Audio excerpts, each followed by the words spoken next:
ሰላም ውድ የፍሬሽማን ተማሪዎች፣ ዛሬ በሎጂክ ትምህርት ተገናኝተናል።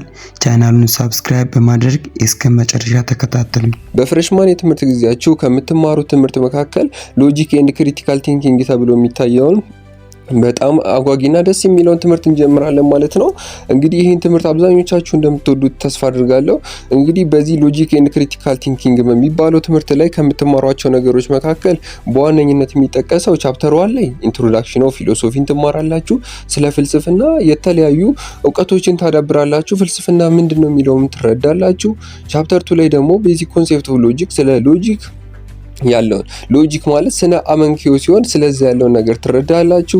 ቻፕተር 3 ላይ ሎጂክ ኤንድ ላንጉጅ፣ ሎጂክ እና ቋንቋዎች ያለውን ግንኙነት ትማራላችሁ። ቻፕተር 4 ላይ ቤዚክ ኮንሴፕት ኦፍ ክሪቲካል ቲንኪንግ፣ ዋና የሚባሉትን የክሪቲካል ቲንኪንግ አይነቶች ትማራላችሁ። ቻፕተር 5 ላይ ደግሞ ብዙ ጊዜ ፋይናል ፈተና የሚወጣበትን ኢንፎርማል ፋላሲ የሚባሉትን 22 የፋላሲ አይነቶችን በደንብ ትማራላችሁ።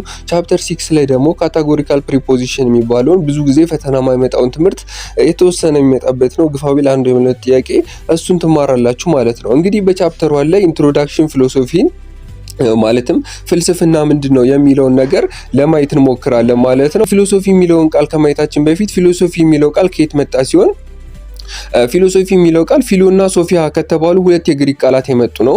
ፊሎ ማለት ላቭ ሲሆን ወይም ፍቅር ሲሆን ሶፊያ ማለት ደግሞ ዊዝደም ማለት ነው። በአጭሩ ፊሎሶፊ ቃል በትርጉም ደረጃ ላቭ ኦፍ ዊዝደም እንለዋለን።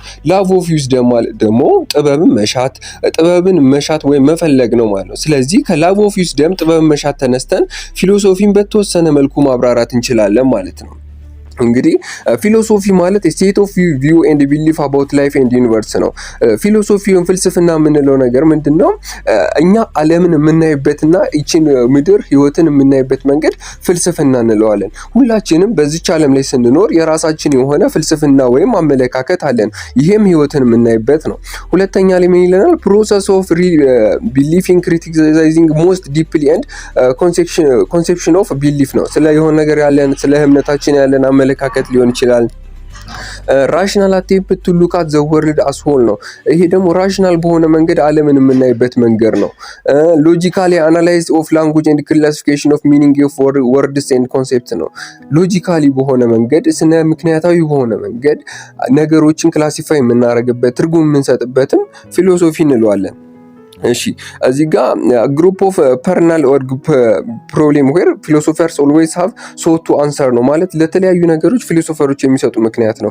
አንድ ጊዜ ደግምላቸዋለሁ። ምን ማለት ነው? ፊሎሶፊ ኢዝ ኤ ስቴት ኦፍ ቪው ኦፍ ቢሊፍ አባውት ላይፍ ኤንድ ዘ ዩኒቨርስ ዊች ኦፍን ሄልድ አንክሪቲካሊ ሲባል ምን ለማለት ነው? ፊሎሶፊ ማለት ህይወት ስለ ዓለም በሰው ልጆች አእምሮ ውስጥ ጥያቄ የሚያስነሱ ተጨባጭ የሆኑ ማስረጃ ያልተገኘላቸው ነገሮች አሉ።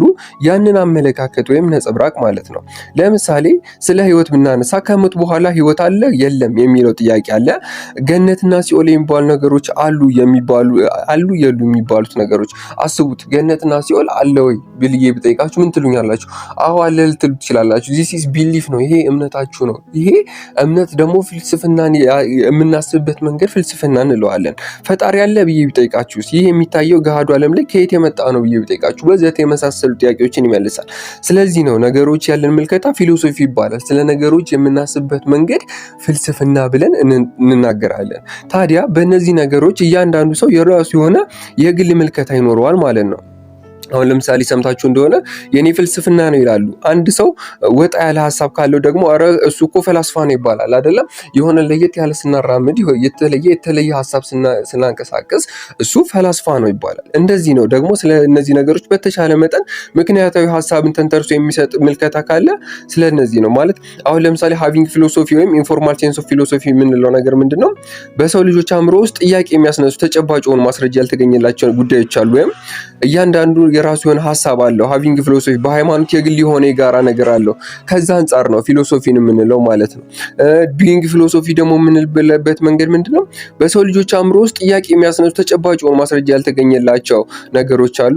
እነዛን ተንተርሶ የሚገኝ ምልከታ ዱይንግ ፊሎሶፊ ብለን እናገራለን። ባለን ፍልስፍና ነገሮችን ክሪቲካል ቲንኪንግ በሆነ መንገድ አናላይዝ አድርገን ኢቫሉዌት አድርገን ጀጅ አድርገን የምናደርግበት መንገድ ስንችል ዱይንግ ፊሎሶፊ ማለት እንችላለን። አንድ ሰው ሃቪንግ ፊሎሶፊ ማለት ማንኛውም ግለሰብ ስለ ነገሮች ያለው የራሱ አመለካከትና አቋም ነው። ዱይንግ ፊሎሶፊ ደግሞ ሳይንሳዊ ፍልስፍና ማለት ሲሆን ሳይንሳዊ ሂደትን ተከትሎ ነገሮችን የማጥናት ሂደት ነው። እንግዲህ ዱዊንግ ፊሎሶፊ ከሃቪንግ ፊሎሶፊ ይበልጣል። ይሄንን ነገር መረዳት አለባችሁ። ሃቪንግ ኤንድ ዱዊንግ ፊሎሶፊ ካኖት ቢ ትሪትድ ኢንዲፔንደንትሊ። እነዚህን ነገሮች ደግሞ ነጣጥለን ማየት አንችልም። ይሄም ፈተና ላይ ይወጣሉ። ሃቪንግ ፊሎሶፊ ኢዝ ኖት ሰፊሽንት ፎር ዱዊንግ ፊሎሶፊ። ፊሎሶፊ መኖር ስላለን ብቻ የሆነ የተወሰነ ሀሳብ ነገር ስላለን ብቻ ፊሎሶፊ ብንሰራ ዱዊንግ ፊሎሶፊ ማለት አንችልም። ይሄንንም ነገር በደንብ ያዟቸው ማለት ነው። እንግዲህ ሁለተኛው ደግሞ ያየነው እዚህ ጋር ያየናቸው እነዚህ የማከብባቸውን ነገሮች በደንብ ለማየት ሞክሩ ማለት ነው።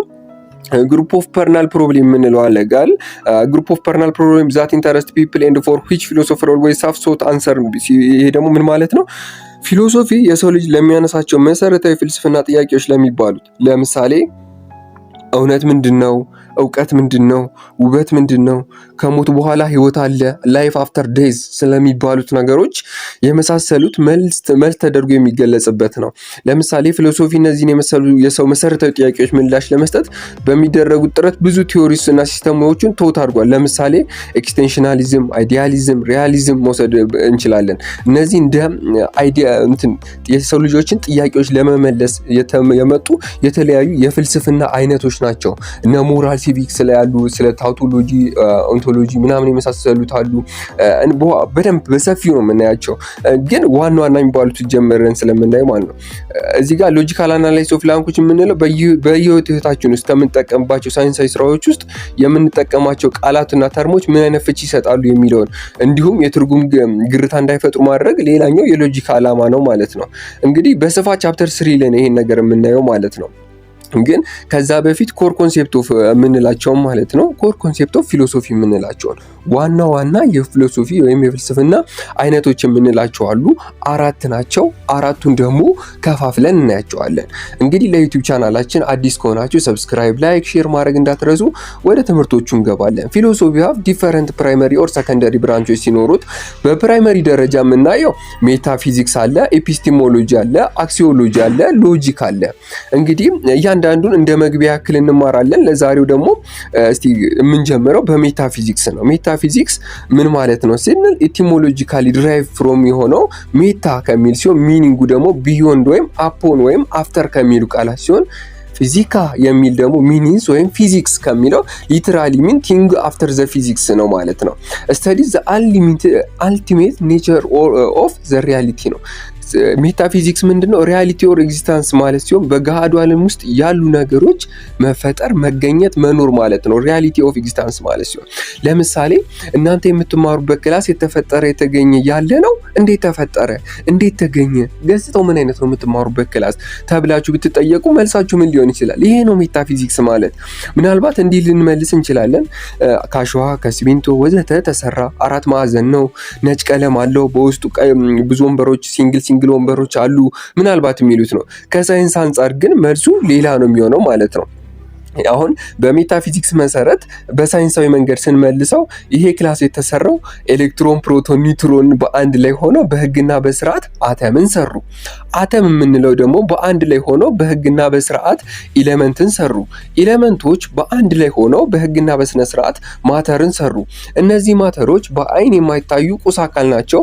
ማተሮች በሚገባቸው የቴምፕሬቸርና ኢነርጂ ልክ በማድረግ ጠቃሚ ወደሆኑ እቃዎች ቀየር ናቸው ወዘተ እየተባለ መጀመሪያ የሆነ ነገር ልንሰራ ስንል ከዚህ ነው የምንነሳው። ኤሌክትሮን፣ ፕሮቶን፣ ኒውትሮን አሉ። እነሱ ሲዋሃዱ ምን ፈጠሩ? አተምን ፈጠሩ። አተሞች ተዋህደው ኢሌመንትን ፈጠሩ። ኢሌመንቶች በቴምፕሬቸር እና በኢነርጂ አንድ ጋር በመሆን ምንም ፈጠሩ? የሆነ እቃን ፈጠሩ በማለት ማለት ነው። ማለት እዚህ ጋር ዲል ዊዝ ኢሹስ የምንላቸው ነገሮች አሉ፣ የሚያጠናቸው ነገሮች፣ እነሱን እናያለን። አሁን ለምሳሌ ሌላ አንድ ጥያቄ ልጠይቃችሁ። የሃይማኖት አባቶች ለምን ይሰወራሉ ይባላል። ለምን ይሰወራሉ? በአንድ ቦታ ሆነው ሌላ ቦታ የሚደረግ ነገር እንዴት ያውቃሉ? ማለት የሃይማኖት አባቶች ፈጣሪ ያይናል ምናምን እንደዚህ ያለ የለ። እነዚያው ለምሳሌ ቅዱስ ተክለ ሃይማኖት ለምሳሌ በክርስቲያን ይሄድኩላችሁና አሌላ አባቴ ተክለ ድረስ ምናምን እንላለን አይደለ? እንደዛ ሆኖ እንዴት ይረዱናል የሚለውን ጥያቄ ይጠይቃል። ጊዜ፣ ታይም፣ ቦታና ስፔስ የበቁ ሃይማኖቶች ማለት ነው። እነዚህ የሚሰወሩ አባቶች እንዴት ነው የሚሰወሩት? ለማንኛውም ወደ ትምህርቱ እንመለስ። ምክንያቱም ይሄ ሎጂክ ፍልስፍና በባህሪው ከፈጣሪ ጋር የሚያቀያይም አይነት ትምህርት ይመስላል ማለት ነው። ግን ትንሽ እናየዋለን። እስቲ እንግዲህ ሜታፊዚክስ ላይ ምንድነው ዴሉዝ የሚያደርጋቸው ኢሹዎች አሉ። ጋድ የምንለው አለ፣ ፍሪደም አለ፣ ሶል አለ፣ ኢሞርታሊቲ አለ። ዘ ማይንድ ኦፍ ዘ ቦዲ ኦፍ ፕሮብሌም አለ፣ ፍሮም ዘ ሳብስታንስ፣ ሪሌሽንሺፕ፣ ኮዝ ኤንድ ኢፌክት ኦፍ ሪሌሽንሺፕ የሚባሉት ነገሮች ያጠናል። እንግዲህ በአጠቃላይ እዚህ ሜታፊዚክስ ላይ ገሃዱ ዓለም ምንድን ነው? ፈጣሪ አለ ካለስ ማረጋገጥ እንችላለን? አእምሮ ምንድን ነው? ሶል ምንድን ነው? አእምሮ ከአካል ከቦዲ ጋር ከሰውነታችን ጋር መስተጋብሩ ምንድን ነው? የሰው ልጅ ነፃ ፍቃድ ያለው ነው ወይስ በፈጣሪ ቀድሞ የተጻፈለትን ድርሰት ነው የሚኖረው? ሰው ምንድን ነው? የሚያስብ የሚያገናዝብ ወይንስ የሚንቀሳቀስ ወይም የሁለቱም ጥምር ውጤት ነው? ጊዜ ምንድን ነው? ህይወት ማለት ምንድን ነው? ስለዚህ የሚያጠናው የፍልስፍና ክፍል ሜታ ፊዚክስ እንለዋለን ማለት ነው። እንግዲህ በሜታ ፊዚክስ ላይ እነዚህ ያልኳችሁን ዋትስ ሪያሊቲ፣ ዋትስ አልቲሜት ሪያሊቲ የሚሉትን ነገሮች ነው አሁን እየነገርኳችሁ ያለሁት። ጭንቅላት ምንድን ነው? ሪሌሽንሺፕ ቱ ዘ ቦዲ ምንድን ነው? ጭንቅላታችን ከሰውነታችን ጋር ያለው ነገር እነዚህን ሁሉ ያጠናል ማለት ነው። እንግዲህ ሜታፊዚክስ ኩዌስችን አር ዘ ሞስት ቤዚክ አስክ ቢኮዝ ዜይ ፕሮቫይድ ፋውንዴሽን አፖን ዊች ኦል ሰብስኩዌንት ኦፍ ኢንኩዌሪስ ቤዝድ በመሆን ነው የሚጠይቀው። እንግዲህ ሜታፊዚክስ ላይ ኩዌስችን ሜይ ቢ ዲቫይድድ ኢንቱ 4 ሰብስኩዌንት ኦፍ አስፔክቶች ሲሆን ሜታፊዚክስ ጥያቄዎችን የሚጠይቀው ከአራት ክፍሎች በመነሳት ነው። አሁን ረጋ ብዬ እነግራችኋለሁ። እንግዲህ ከኮስሞሎጂካል አስፔክት አለ፣ ቴዎሎጂካል አስፔክት አለ፣ አንትሮፖሎጂካል አስፔክት አለ፣ ኦንቶሎጂ ከምንለው አለ። ኮስሞሎጂካል አስፔክት የምንለው ነገር ምንድን ነው ስንል ኮስሞሎጂካል አስፔክት ስተዲ ዘ ቲዮሪስ አባውት ዘ ኦሪጂን ኔቸር ኤንድ ዴቨሎፕመንት ኦፍ ዩኒቨርስ አስ ኦርዲናሪ ሲስተም ነው ማለት። ኮስሞሎጂ የሚያጠነው ስለ ዩኒቨርስ መነሻነት ወይም ምንጩ አፈጣጠርና እድገትና የሚያጠነው ማለት ነው። እንዴት ይቻለም ተፈጠረች፣ ዩኒቨርስ መነሻው ምንድን ነው ምናምን የሚሉትን ሲሆን ኮስሞሎጂካል ኩዌስችን የሚያደርገው ሃው ዲድ ዩኒቨርስ ኦሪጂኔትድ እንዳልኳቸው አሁን ዓለም እንዴት ተፈጠረች፣ ዲድ ካም አባውት አክሲደንት ኦር ዲዛይን፣ እኛ የመጣ ነው በድንገት ነው ታቅዶብን ነው የሚለው ነገር ይቻላል። ዳዝ ኤግዚስተንስ ሃቭ ኤኒ ፐርፐስ፣ እኛ እዚህ መኖራችን የራሱ የሆነ ጥቅም አለው የሚለውን ነገር የሚያጠናው ኮስሞሎጂካል ነው፣ ኮስሞሎጂካል አስፔክት ነው። በዚህ ኮስሞሎጂካል ኩዌስችኖች በመነሳት ነው። ሌላው ቴዎሎጂካል አስፔክት የሚባሉ ነገሮች አሉ። ቴዎሎጂካል አስፔክት ምንድን ነው? ስለ ቴዎሎጂካል አስፔክት የሚያጠናው ፓርት ኦፍ ሪሊጂየስ ቲዮሪ ዛት ዴልስ አባውት ጋድ ነው። ይሄ ስለ ፈጣሪ ስለሆነ የሚያጠናው የሚጠይቃቸው የራሱ የሆነ የተወሰኑ ጥያቄዎች አሉት። የመጀመሪያው ኢዝ ዜር ኢዝ ጋድ፣ አምላክ አለ? ኢፍ ሶ ካለ ዜር አር ዋን ኦር ሞር ዛን ዋን፣ ከአንድና ከአንድ ነው ነው እስከ አንድ በላይ አምላክ ነው ያለው። ዋት አር ዘ አትሪቢዩት ኦፍ ጋድ፣ የአምላክ መኖሩ ጥቅሙ ምንድን ነው? ኢፍ ጋድ ኢዝ ቦዝ ኦል ጉድ ኤንድ ኦል ፓወርፉል ዋይ ዳዝ ኢቪል ኤግዚስት፣ አምላክ ካለ አምላክ ጥሩ ሰው ከሆነ አምላክ ጥሩ አምላክ ከሆነ ለምንድን ነው ሰይጣን ያለው እዚህ ምድር ላይ? ኢፍ ጋድ ኤግዚስት፣ አምላክ ካለ ዋት ኢዝ ዘ ሪሌሽንሺፕ ቱ ሁማን ቢንግ ኤንድ ዘ ሪል ወርልድ ኦፍ ኤቭሪዴይ ላይፍ፣ አምላክ ካለ ከኛ ከቀን ህይወታችን ጋር ምን አይነት ግንኙነት አለው የሚለውን ጥያቄ ይመልስልናል። እሺ ይህን ይመስላል። አንትሮፖሎጂካል አስፔክት ስለሚባለው እንመልከት። አንትሮፖሎጂካል አስፔክት ደግሞ የሚያጠናው ስለ ሰው ልጆችና ከሰው ልጅ ጋር በተያያዘ የሚነሱ ጥያቄዎችን ሲሆን አእምሮና አካል ግንኙነታቸው ምንድን ነው? አእምሮ ከአካል የበለጠ ጥቅም ይኖረው ይሆን? አእምሮ በአካል ጥገኛ ነው ወይ አካል ነው በአእምሮ ጥገኛ የሚለውን ያጠናል። እንግዲህ በሎጂክ ትምህርት ላይ ዋነኛው ነገር እነዚህን ጥያቄዎች መመለስ ነው ማለት ነው። አንትሮፖሎጂካል አስፔክቱ ስተዲ ኦፍ ሁማን ቢንግ ነው ካልን የሚጠይቃቸው የራሱ የሆነ ጥያቄዎች አሉ። ለምሳሌ ዋት ኢዝ ዘ ሪሌሽንሺፕ ቢትዊን ማይንድ ኤንድ ቦዲ፣ የሰውነታችንና ጭንቅላታችን ምን አይነት ግንኙነት አለው? ኢዝ ማይንድ ኢዝ ሞር ፋንዳሜንታል ዛን ቦዲ፣ ጭንቅላት ከአእምሮ በላይ ጠቃሚ ነው? ሁማኒቲ ሞራል ስታተስ፣ እነዚህ ነገሮች ሁሉ በደንብ ቼክ አድርጋችሁ ያቸው፣ ፈተና ላይ ሊሸውዳችሁ ስለሚችሉ ነው እየደገምኩላችሁ ያለሁት። ኦንቶሎጂ የሚለውን ነገር ደግሞ እንመልከት። ኦንቶሎጂ ማለት ስተዲ አንልቲሜት ኔቸር ኦፍ ሪያሊቲ ኦፍ ኤግዚስታንስ ነው። ባጭሩ ኦንቶሎጂካል የምንለው ነገር ምንድነው? የሚያጠናው ስለመገኘት ስለመፈጠር ነው። ለምሳሌ የምትጠቀሙበት ስልክ የምትጠቀሙበት ታብሌት ኤግዚስት ኦር አፒር ያደረገ ነው አይደል? ማለትም የተገኘ የተፈጠረ አካል ነው። ስለ ነገሮች መገኘት መፈጠር ከእነሱ ጋር በተገናኘ ለሚነሱ ጥያቄዎች የሚመልስልን አስፔክት ምን ይባላል? ኦንቶሎጂካል አስፔክት እንለዋለን። ኦንቶሎጂ ስተዲ ኦፍ አሊሜንተሪ ኔቸር ኦፍ ሪያሊቲ ኦፍ ኤግዚስታንስ ነው። ኦንቶሎጂ ኩዌስችን የሚያደርጋቸው ቤዚክ ሪያሊቲ ፋውንድ ኦፍ ማተር ኦፍ ፊዚካል ኢነርጂዎች ነው። ኢት ኢዝ ፋውንድ ኢን ስፒሪት ኦፍ ስፒሪቹዋል ኤነርጂ ነው። የተገኘው በተፈጥሮ በአምላክ ነው ወይስ ስፒሪቹዋል ኤነርጂ ነው የሚለውን ነገር ይመልሳል። ኢት ኢዝ ሪሊ ኦርደር ኦፍ ላው ኦፍ ኢትሰልፍ ነው። በህግ ነው የተገኘው ወይ የሚሉትን ይመልስልናል። ለምሳሌ ኢትስ መርሊ ኦርደርድ ባይ ሁማን ማይንድ ነውስ በሰው ጭንቅላቶች የተፈጠረ ነው የሚለውን ነገር ይመልስልናል ማለት ነው። እንግዲህ በመጨረሻ ኤፒስቲሞሎጂ የሚባለውን እናያለን ማለት ነው። ኤፒስቲሞሎጂ ማለት ደግሞ ድራይቭ ፍሮም ግሪክ ወርድ ነው። ኤፒስቲሞ ከሚባል ሲሆን ሚኒንጉ ደግሞ ኖሎጂ፣ አንደርስታንድ፣ ሎጎ እስከሚለው ደግሞ ስተዲ ኦፍ ማለት ነው። ስተዲ ኦፍ ስለዚህ ሊትራሊ ሚኒንጉ ይሆናል ስተዲ ኦፍ ትሩዝ ኦር ኖሎጂ ተብለን መመለስ እንችላለን ማለት ነው። እንግዲህ እዚህ ጋር ሁሉንም ነገር በደንብ ለማየት እንሞክራለን። ኤፒስቲሞሎጂ ላይ ምንድነው ማየት ያለብን ነገር? አጠቃላይ ኤፒስቲሞሎጂ ዴፊኔሽኑ ምንድነው ተብላችሁ ብትጠየቁ ዴል ኦፍ ዘ ናቹራል ሊሆን ይችላል፣ ስኮፕ ሚኒንግ ኤንድ ፖሲቢሊቲ ኦፍ ኖሎጂ ነው።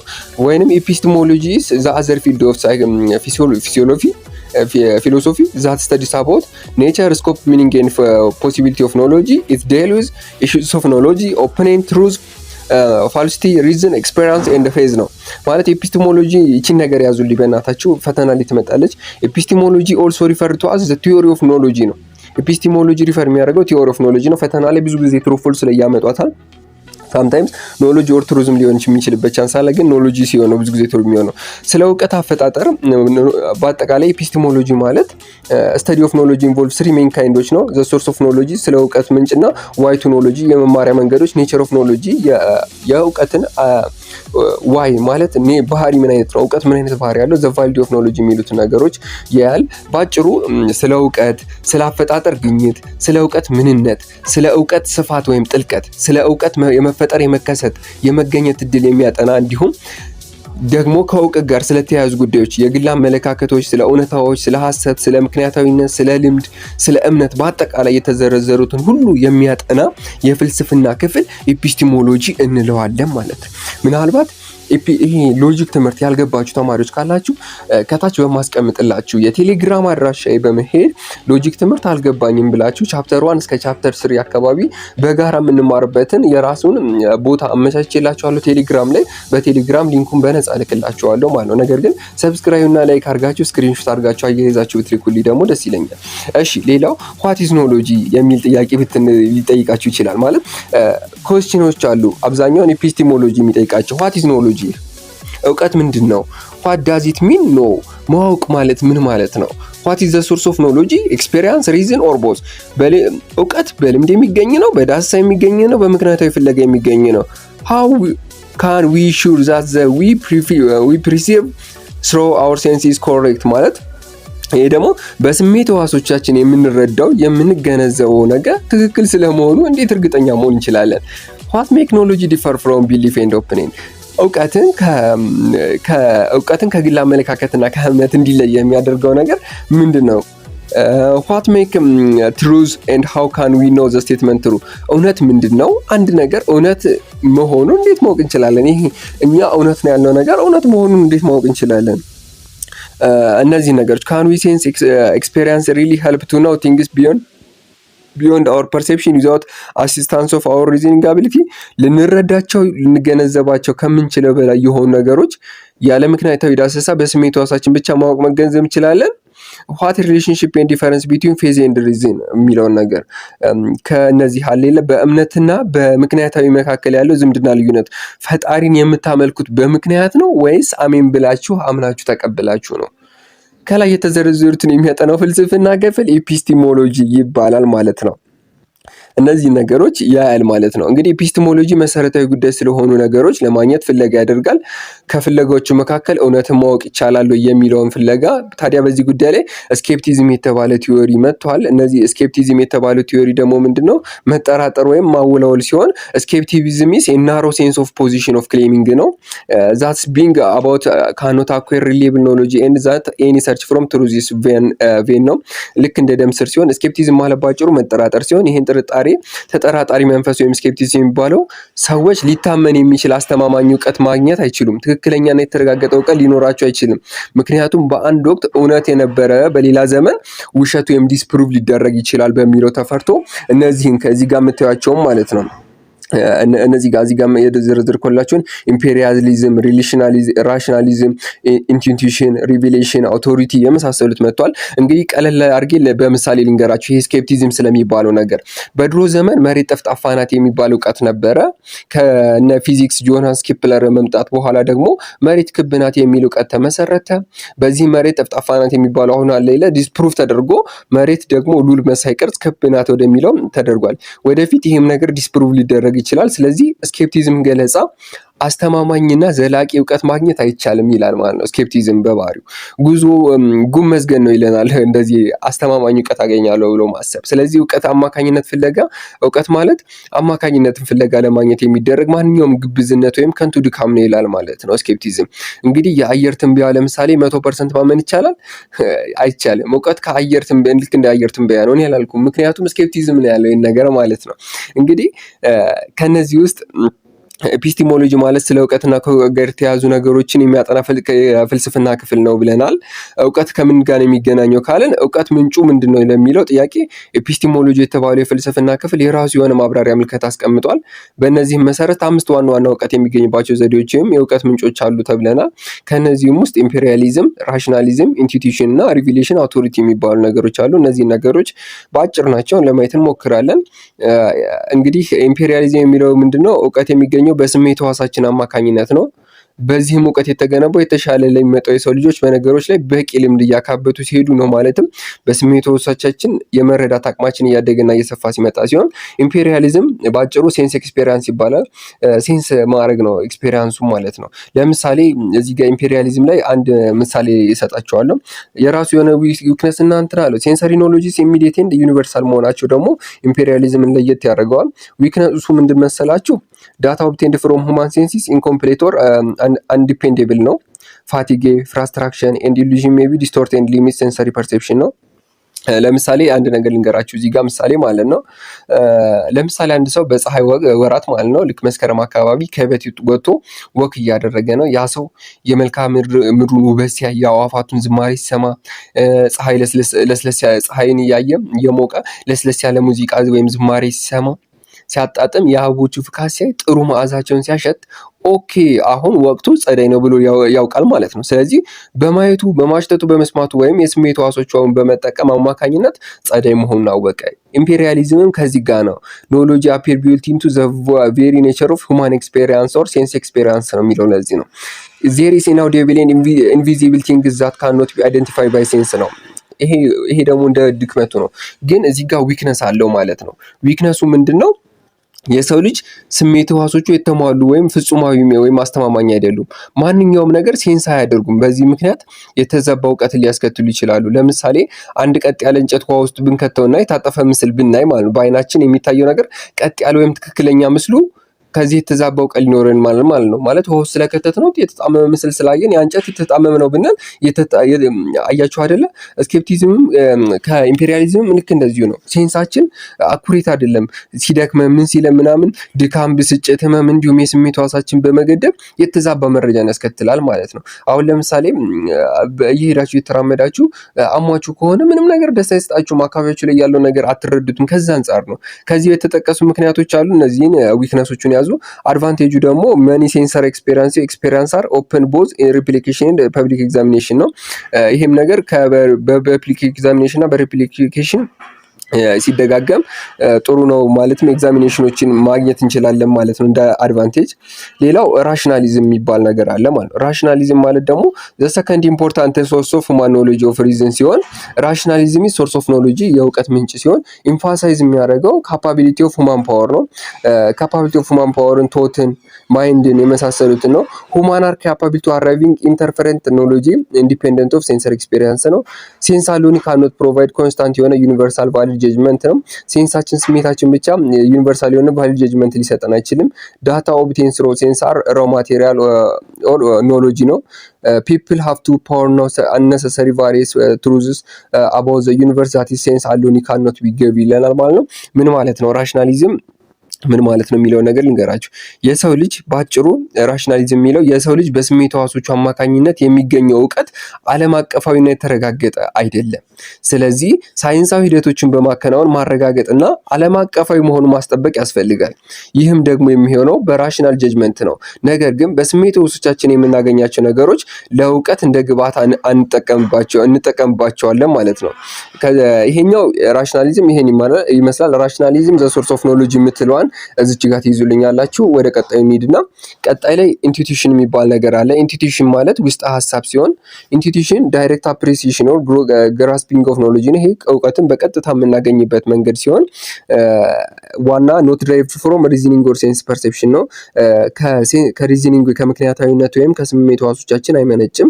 ኢሚዲየት ፊሊንግ ኦፍ ሰርቲን ኦር ሰደን ፍላሽ ኦፍ ላይት ነው። ይሄ ደግሞ በድንገት በምናየው ነገር የሚፈጠር ነው። እውቀት ሶርስ ኦፍ ቦዝ ሪሊጂየስ ኤንድ ሴኩላር ኖሎጂ ነው። ይሄ እውቀት ደግሞ የሚፈጠረው ከሃይማኖትም ሊሆን ይችላል ወይንም ደግሞ ከተገለለ ሀሳብ ከሴኩላር ኖሎጂ ሊሆን ይችላል። ሶርስ ኦፍ መኒ ሳይንቲፊክ አድቫንቴጆች አሉ። ኮንፈርድ ባይ ኤክስፐሪሜንቴሽን ነው። በኤክስፐሪመንት ሊረጋገጥ የማይችሉ ነገሮች ሲሆኑ አሁን ለምሳሌ ዊክነሱን ልንገራቸው። ዌን ኢት ዩዝድ ቱ አሎኒ ጎዝ አስትራይ ቬሪ ኢዚሊ እና ሌድ ቱ አቢስራድ ክሌም ናቸው። ምን ለማለት ነው የሚለው ነገር በደንብ ላብራራላችሁ። ዊክነሶቹም ያዟቸው። ሳምታይምስ ሊስት ዘ ዊክነስ ኦፍ ኢንቱዊሽን ተብሎ ልትጠይቁ ስለሚችሉ ኢንቱዊሽን ማለት የተባለው ነገር ኤፒስቲሞሎጂ ክፍል የሚያጠና የእውቀት ምንጭ ወይም እውቀት የሚገኘው በሳይንሳዊ ምርምር በማሰብ በማሰላሰል ምክንያታዊ የሆኑ ማስረጃዎችን በማቅረብ ሳይሆን እውቀት የሚገኘው አእምሯችን ውስጥ በሚፈጠር ድንገት ብልጭታ ነው የሚል ትርጉም አለው። ስለዚህም እውቀት የሚገኘው ስለ አንድ ነገር አስበን አሰላስለን ተጠበን አውጥተን አውርደን ሳይሆን ድንገት አእምሯችን ውስጥ የሚከሰት በሚመስል ሀሳብ ስሜት ነው ይለናል ኢንቱዊሽን። ቆንጆ ምሳሌ ልስጣችሁ። ሳይት ላቭ የሚባል ነገር አለ። ሳይት ላቭ የምንለው አሌለ የአይን ፍቅር ምናምን የሚባል ነገር ባይዘው ዩኒቨርሲቲ ገብታችሁ በፍጹም ከማድረግ ከሌለባችሁ ነገር መካከል ፍቅር እንደይዛችሁ ማለት ዩኒቨርሲቲ ላይ ፍቅር ግንኙነት የሚባል ነገር አያስፈልግም ማለት እዚህ ጋር አንዳንዴ እውቀት ብቻ መያዝ አይጠበቅባችሁም። አንዳንድ ልምዶችን መቅሰም አለባችሁ። ወደፊት የተለያዩ ዩኒቨርሲቲ ላይፎች ላይ የሚያጋጥሟችሁን ችግር በቀላሉ ሶልቭ የምታደርጉባቸውን ቪዲዮዎች ይለቅላችኋለሁ። እናንተ ግን ሰብስክራይብ እና ላይክ እንዳትረሱ።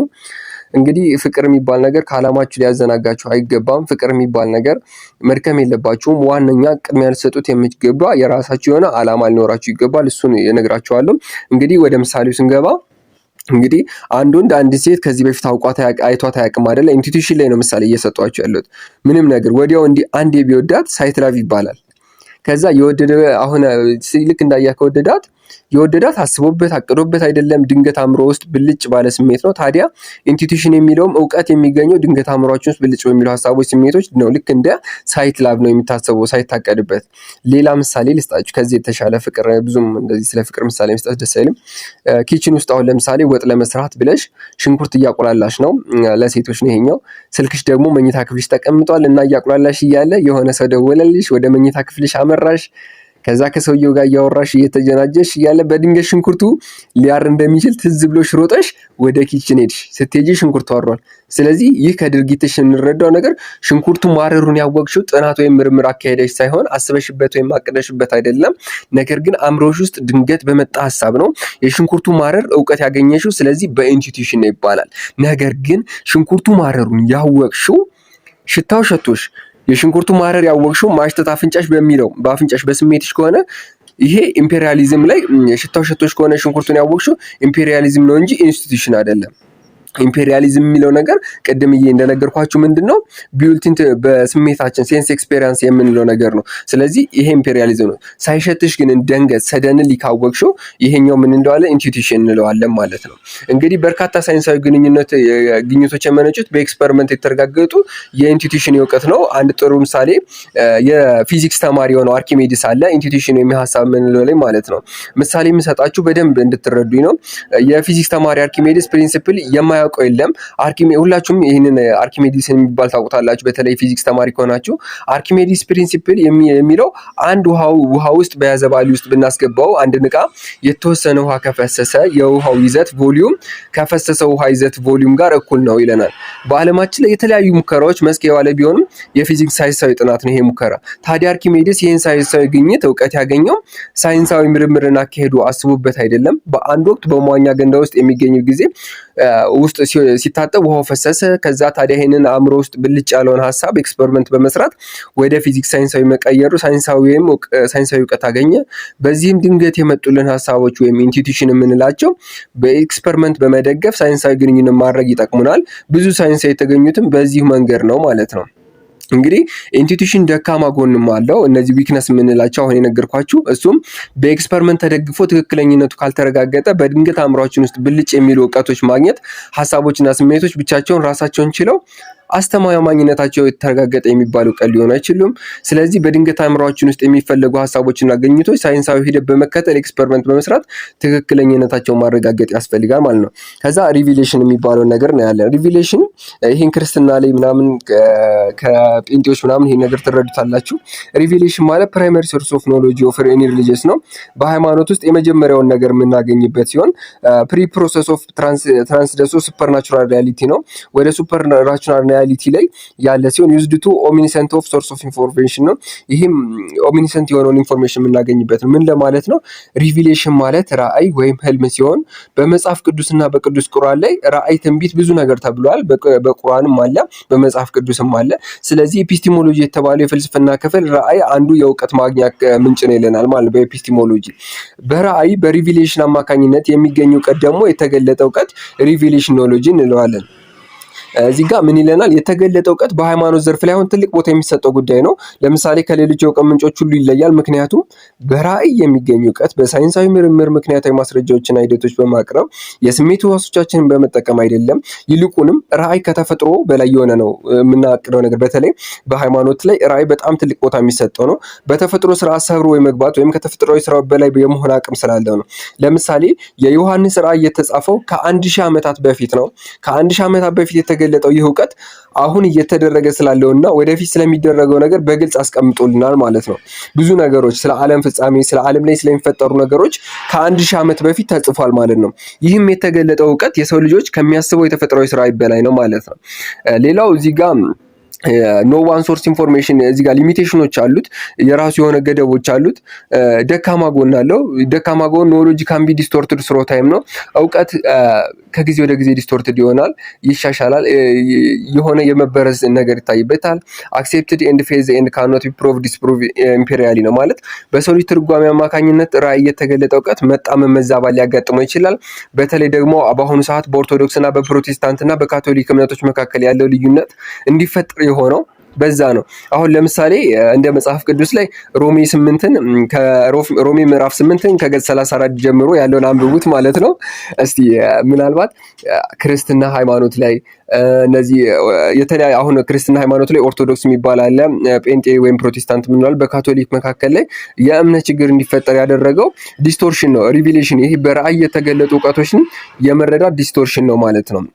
እንግዲህ ሌላኛው ደካማ ጎኑ ራእይን መልካም የተገለጠ እውቀት ወይም በእምነት ብቻ አይደለም ልንቀበለው የምንችለው በሳይንሳዊ እንጂ ምናልባት ሊረጋገጥ አይችልም። ለምሳሌ ዮሐንስ ራእይ ላይ የተገለጡ ነገሮች በእውቀት በተአምር በሳይንስ ማረጋገጥ አንችልም። ይልቁንም በእምነት ነው ልንቀበላቸው የምንችለው።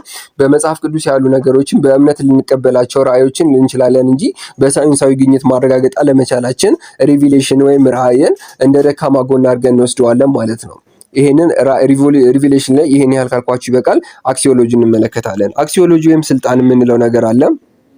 አክሲዮሎጂ ላይ ድራይቭ የሚሆነው ከግሪክ ወርዶች ሲሆን አክሲዮስ ሚኒንግ፣ ቫልዩ፣ ወርዝ ኤንድ ሎጎስ ማለት ደግሞ ስተዲ ኦፍ ቫልዩ ነው። በአጭሩ አክሲዮሎጂ አስክ የሚያደርጋቸው ነገሮች ምንድነው? እነዚህ ድራይቭ የሆኑት አክሲዮስ ማለት ሚኒንግ ነው ትርጉሙ ማለት ነው። እስቲ ምን ለማለት ነው? አክሲዮሎጂ ማለት አምስተኛው ይሄ የምናየው ነገር ኖሎጂ የምናገኝበት ሲሆን ስልጣን ደግሞ የመንግስት መስሪያ ቤት የመንግስት ሹመኛ እንዳይመስላችሁ። አክሲዮሎጂ የምንለው ነገር ስልጣን ስንል በሆነ ዘርፍ ላይ ባለሙያ የሆነ ሊቅ የሆነ የሰለጠነ የተመራመረ ያወቀ ተቀባይነት ያለው። ለምሳሌ ግቢ ገብታችኋል። ታዲያ በክላሳችሁ ውስጥ የመማር ማስተማር ሂደቱ ላይ ስልጣን ወይም አውቶሪቲ ያለው መምህሩ ነው አይደለ? መማሪያ መጽሐፍ፣ አጋዥ መጽሐፍ ናቸው እና ምክንያቱም ለምትማሩ ነገር ማረጋገጫ የተሰጣችሁ አካል ስለሆነ ነው። አክሲዮሎጂ ወይም ስልጣን ምንም እንኳን ፍልስፍና ያቆም ባይኖረውም የሰው ልጆች የእውቀት ምንጭ ነው። ከአውቶሪቲ የሚገኝ እውቀት ተብሎ ይታሰባል። ምክንያቱም እውቀት ከተባለ ሙያ ስለመጣ ነው። እውቀት ከሚባል ሙያ ስለመጣ ነው። በጊዜ ሂደት እንደ ባህል ስለተቀደሰ ወይም ስለተቀበል ነው ማለት ነው። እንግዲህ ስልጣን አውቶሪቲ የእውቀት ምንጭ አድርጎ መቀበል ጥቅሙም ጉዳት አለው። ጥቅሙ ምንድነው፣ ጉዳቱ ምንድነው የሚለው ነገር እናየዋለን። እንግዲህ አክሲዮሎጂ አስክ የሚያደርጋቸው ነገሮች አሉ። ኖሽን ዋት ኤ ፐርሰን ሶሻሊቲ ሪጋርድ ጉድ ኦር ፕሪፈርድ ነው። ሰዎች ጥሩ ነው ብለው የሚቀበሉት ነገር ምንድን ነው አይደለም የሚለውን ነገር ለምሳሌ ቫሊዩ ምንድን ነው፣ በማህበረሰቡ ቫሊዩ ትኩረት የሚሰጠው ነገር ምንድን ነው የሚለውን ነገር ለምሳሌ ሰዎች ማንኛው ፍቃደኛ ካልሆነ ለምሳሌ ልንገራችሁ ሃው ዱ ዩ ሚን ቫሊዩ ካም ፍሮም ቫሊዩ የሚባለው ነገር ከየት ነው የመጣው የሚለውን ነገር ሃው ዳዝ ዊ ጀስቲፋይ ቫሊዩ እንዴት ነው የምንገልጸው፣ ሃው ዱ ዊ ናው ዘ ቫሉየብል አንድ ነገር ጠቃሚ ነው አይደለም የሚለው እንዴት ነው የምንገልጸው፣ ዋት ኢዝ ዘ ሪሌሽንሺፕ ቢትዊን ቫልዩ ኤንድ ኖሎጂ ቫልዩ እና ኖሎጂ ምን ግንኙነት አላቸው፣ ዋት ካይንድ ኦፍ ቫልዩ ኤግዚስት ቫልዩ እንዴት ነው የሚገኘው፣ ዋት ዊ ካን ዲሞንስትሬት ኤንድ ዋን ቫልዩ ቤተር ዛን ዘ አዘር አንድ ቫልዩ ከአንድ ቫልዩ እንዴት ነው የተሻለ የሚሆነው፣ ሁ ቤኔፊት ፍሮም ቫልዩ ከቫልዩ አንዱ እንዴት ነው የሚጠቀመው የሚባለው ነገር ነው የሚመልስልን ማለት ነው። እንግዲህ እዚህ ጋር ምንድነው ማየት ያለብን ነገር ሰዎች እዚህ ጋር የራሱ የሆነ ጉድለት አለው ብለናል። ሲቪላይዜሽን ውድ ቢ ሰርቴንሊ ስትሬንጅ የሆነ ኢፍ ፒፕል ሪፊውዝድ ኦር አክሴፕት ስቴትመንት ኦር አንለስ ዘ ፐርሰናሊ ቬሪፋይድ ስሩ ዳይሬክት ኦር ፈርስት ሃንድ ኤክስፔሪንስ ሰዎች ማንኛውም ሀሳብ ላይ መግለጫ ለመቀበል ፈቃደኛ ላይሆኑ ይችላሉ። ስልጣኔ በእርግጠኝነት ይቀዘቅዛል። ምክንያቱም ስልጣኔ የሚመጣው ሰዎች በሆነ ነገር ላይ ባለሙያ ሲሆን ነው አይደለ? ተመራምረው የሚፈጥሩት አዲስ ግኝት ነው። ታዲያ በሆነ ነገር ላይ ባለሙያ አውቶሪቲ የሆኑ ሰዎች የሚሰጡት ሀሳብ ተቀብሎ አረጋግጦ ጥቅም ላይ ማዋል ያስፈልጋል። ነገር ግን በሆነ ሙያ ላይ ሰው አውቶሪቲ ወይም ስልጣኔ ሀሳብ ተቀባይነት ካለው ስልጣኔ ያለዛ ስልጣኔ ሊመጣ አይችልም። እንግዲህ በዚህ ውስጥ የምናያቸው ነገሮች ዋና ዋና በአክሲዮሎጂ ላይ የምናያቸው ነገሮች አሉ። እንደ እሴት የምንቀበላቸው አክሲዮሎጂ ስለ እሴቶች ሲያጠና 3 ዘርፎችን ማለትም ኢቲክስን፣ አሲቲክስ ወይም ውበትን፣ ማህበራዊ ፖለቲካ ወይም ፍልስፍናን ያጠናል ማለት ነው። አክሲዮሎጂ የሚያጠናው 3 ዘርፎች ነው። እነርሱም ኢቲክስ፣ አሲቲክስ፣ ሶሻል የሚሉትን ነገሮች ነው። ኢቲክስ ወይም ስነ ምግባር የምንለውን ነገር እናያቸው እስቲ እያንዳንዱ። ኢቲክስ ወይም ስነ ምግባር የምንለው ፊሎሶፊካል ስተዲ ኦፍ ፕሪንሲፕል ዩዝድ ቱ ጀጅ ሁማን አክሽን አስ ጉድ ባድ ሮንግ ነው። ይሄ ኢቲክስ የምንለው ፍልስፍና የስነ ምግባር መርህ፣ ስነ ምግባር እሴቶችና ደንቦች የሚያጠና ሲሆን የሰዎችን ባህሪ፣ ተግባር ወይም ነገር ማለትም ጥሩ ነው፣ መጥፎ ነው፣ ትክክል ነው፣ ስህተት ነው ብሎ ለመወሰን ወይም እንደ መመዘኛ የምንጠቀመው ኢቲክስ እንለዋለን።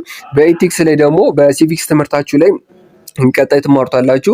ቴዎሎጂካል ኢቲክስ፣ ዲዮንቶሎጂካል ኢቲክስ፣ ቨርቹ ኢቲክስ ብለን ትማሩታላችሁ። እናንተም ፍሬሽማን ሰከንድ ሴሚስተር ላይ ወይም አንዳንድ ዩኒቨርሲቲ ላይ ፈርስት ሴሚስተር ትማሩታላችሁ። ኢቲክስ ላይ ሜታ ኢቲክስ እና አፕላይድ ኢቲክስ እንግዲህ ኖርማቲቭ ኢቲክስ፣ ሜታ ኢቲክስ፣ አፕላይድ ኢቲክስ የሚባሉ ሲኖሩ ይሄ እንደ አንድ ቻፕተር ተይዞ የሚታይ ሲሆን በተለይ ሲቪክስ ትምህርት የምትወስዱ በጣም ከባዱ ነው። ኖርማቲቭ ኢቲክስ፣ ቴዎሎጂካል ኢቲክስ፣ ዲዮንቶሎጂካል እና ቨርቹ ኢቲክስ የሚባሉት ነገሮች እናያቸዋለን። አሺቲክስ ላይ ደግሞ ውበት ነው። እነዚህ ነገሮች ግን እዚህ ጋር ማወቅ ያለባቸው ነገር ምንድነው? ኢቲክስ የሰዎችን ባህሪ ትክክል ነው ወይም ጥሩ ነው፣ መጥፎ ነው፣ ስህተት ነው ብሎ ለመወሰን እንደመመዘኛ እንደሚያገለግል ነግራቸዋል። ነገር ግን እናንተ የምትጠቀሙበት ስልክ አሁን ለምሳሌ ቫልዩ ምንድነው? ምክንያቱም ዋጋ ስለሚያወጣ ነው። ታዲያ ስልካችሁ ቫልዩ ከኢቲክስ እና ከቫልዩ ስለሚያጠና ይሄ ኢቲክስ ስለ ስልካችሁ ያጠናል ማለት ነው? አይደለም፣ አያጠናም። ምክንያቱም ኢቲክስ የሚያጠናው ተግባራዊ ስለሆኑ ኢቲካል ቫልዩዎች ነው የሚያጠናው ባጭሩ ማለት ነው። እዚህ ጋር መያዝ ያለባችሁ የሰው ልጅ ሞራል ላይ ተመርኩዞ፣ የሰው ልጅ ህሊና ላይ ተመርኩዞ እነዚህን ድርጊቶች ጥሩ ናቸው መጥፎ ናቸው ብሎ የሚወስነው ማለት ነው። ለምሳሌ በኢትዮጵያ ውስጥ ህዝቦች ዘንድ ትልቅ ሰዎችን ሽማግሌዎችን ማክበር ተግባራዊ እሴት ነው፣ አፕላይድ የሆነ ኢቲክስ ነው። ስለዚህ ሽማግሌዎችን ማክበር ደግሞ ስነ ምግባራዊ ጥሩ መሆኑን መጥፎ ነው እንድንለይ ያደርገናል። ለምሳሌ ትልልቅ ሰዎችን የሚያከብር ባለጌ ይባላል አይባልም። ትልልቅ ሰዎችን የሚያከብር እንደውም ደግሞ ጨዋ ይባላል። ማለት የማያከብር ባለጌ ሲባል የሚያከብር ጨዋ ይባላል። ይሄ ደግሞ ኢቲክስ ባጭሩ ስነ ምግባራዊ ሴቶች ሲያጠና የሚያነሳቸው ጥያቄዎች ላይ የተለያዩ ኖርማቲቭ ኢቲክስ እና አፕላይድ ኢቲክስ መሆኑን መረዳት መቻል አለባችሁ። እዚህ ጋር ጠለቅ አድርጌ መግባት አልፈልግም፣ ብዙም ፈተና ላይ አይመጣም። እንግዲህ ኖርማቲቭ ኢቲክስ ማለት መደበኛ ኢቲክስ ነው። ኖርማቲቭ ኢቲክስ የምንለው ነገር ምንድን ነው የሚያጠናው ማለት ማወቅ ስላለባቸው ነው የምነግራችሁ። ኖርማቲቭ ኢቲክስ ማለት የሰው ልጆችን ተግባራዊ ድርጊቶችን፣ ውሳኔዎችን፣ ሞራሊዎችን፣ እሴቶችን ለመገምገም ለመዳኘት የሞራል ህጎችን፣ መርሆችን፣ ደረጃዎችና ግቦችን በተለያዩ ለማጥናትና ለመወሰን የሚያገለግል ነው። ኖርማቲቭ ኢቲክስ የትኞቹ ትክክል ናቸው አይደለም የሚሉትን ያጠናል። ዲዮንቶሎጂካል ኢቲክስ የመሳሰሉት፣ እነዚህ ቴዎሎጂካል ኢቲክስ እነዚህን ሰፋ አድርጋችሁ ፍሬሽማን ሰከንድ ሴሚስተር ላይ ሲቪክስ መጽሐፍ ላይ በደንብ ለማየት ሞክሩ። እኔ ለጊዜው ዘላቸዋለሁ በቂ ናቸው ብዬ ስለማስብ ነው ማለት ነው። ሰፋ ያለ ነው። ምናልባት ስለ ኖርማቲቭ ኢቲክስ፣ ሜታ ኢቲክስ፣ አፕላይድ ኢቲክስ ማወቅ የምትፈልጉ ተማሪዎች ካላችሁ ማወቅ እንፈልጋለን ብላችሁ ኮሜንት ላይ ያስቀምጡልኝ። እኔ ኮሜንት ላይ በተብራራ መልኩ አስረዳቸዋለሁ ማለት ነው። እንግዲህ አሺቲክስ ወይም ውበት የምንለው ነገር ምንድን ነው የሚለውን ነገር እናያለን። አሺቲክስ ወይም ውበት ማለት ዘ ቲዮሪ ኦፍ ቢዩቲ ነው። ስለ ውበት የሚያጠና ነው። ውበት ለእናንተ ምንድን ነው? ፓርቲኩላር ቫሊዩ ኦፍ አርቲስት አሺቲክ ኤክስፔሪንስ ነው። ዴይሊ ዩዝ የሚያጠናው ስለ ውበት፣ ስለ ኢንጆይመንት፣ ሴንሰሪ ኢሞሽን ማለት እኛን ስለሚሰሙ ነገሮች፣ ስለነዚህ ነገሮች ነው የሚያጠናው። ዋት ኢዝ አርት? አርት ምንድን ነው? ጥበብ ለእናንተ ምንድን ነው? ዋት ኢዝ ቢዩቲ? ቢዩቲ ምንድን ነው ለእናንተ? ውበት ምንድን ነው የሚለውን ነገር ያጠናል። ከኪነ ጥበብ ስራዎች ነው ወይም በስነ ምግባር ላይ የተመሰረተ መስፈርት ሊሆን ይችላል። ውስጣዊ ውበት የምንለው ስለ ነገር ጥበባዊ ፈጠራ ምንድነው? ዘሌሽን ቢትዊን አርትና ቢዩቲ አርትና ውበትና ጥበብና ውበት ምን ያገናኛቸዋል? ዋት ኢዝ ዘ ኮኔክሽን ቢትዊን አርት ቢዩቲ ትሩዝ ውበት መልክ ምናምን የመሳሰሉትን ነገሮች ቁንጅና ከእውነት ጋር ምን አይነት ግንኙነት አላቸው የሚለውን ነገር ያህል እንግዲህ ሶሻል ፖለቲካል ፊሎሶፊ የምንለው አለ። የመጨረሻዎቹን ለማየት እንሞክራለን። ሶሻል ፖለቲካል ፊሎሶፊ ማለት አባውት የሚያደርገው ቫልዩ ጀጅመንት ኦፕሬቲንግ ሲቪል ስተዲስ ነው። ማለት ማህበራዊ ፖለቲካዊና ፍልስፍናን በሲቪል ማህበረሰብ ውስጥ ስለሚኖሩ ሴት ፍርዶች በማህበራዊ በፖለቲካዊ ጥናቶች ያካሄዳል። ምን አይነት የመንግስት አይነት ነው የተሻለው? ለህብረተሰቡ የትኛው ኢኮኖሚያዊ ስርዓት የተሻለ ነው? ፍትህ ወይንም ኢኮኖሚ ምን ማለት ነው? ድርጊት ፍትሃዊ ወይም ኢፍትሃዊ የሚደረገው ለምንድን ነው? ማህበረሰብ ምንድን ነው? ህብረተሰብ አለው ከሆነስ እንዴት ነው መኖር ይመጣል? የሚሉትን ነገሮች what is justice injustice does sociality exist? ማህበረሰብ አለ የለም?